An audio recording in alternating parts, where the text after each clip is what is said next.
New Orleans Hornets and San Antonio Spurs tipping off their season in San Antonio. There are the Spurs gearing up for perhaps another championship run.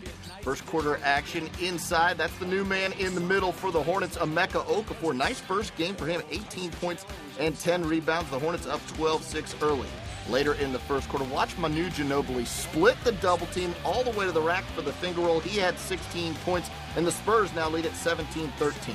We go to the second quarter now, and there's a rookie for the Spurs, a mean man inside. Double-double for DeJuan Blair. Heavy D with 14 points and 11 rebounds. Later in the second, somebody's got to guard Julian Wright all the way to the rack. He throws that one home, 8 points, but San Antonio up 39-22.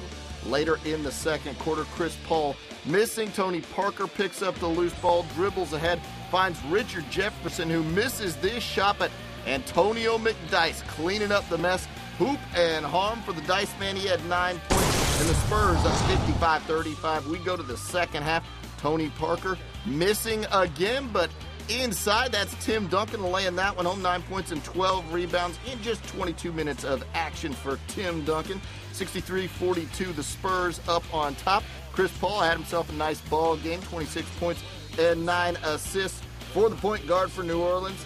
They're down, though, 67-51. This time, Paul missing the shot and racing the other way are the Spurs. Ginobili over to Tony Parker, who goes inside hard for the hoop and harm. He had 17 points, and the Spurs are up 20, 71-51. Later in the third quarter, it's Tony Parker going hard to the rim and falling hard on the floor.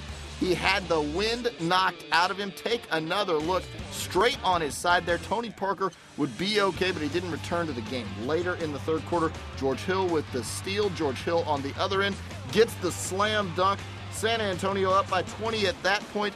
They end up winning the game by 17, 113-96 over the Hornets.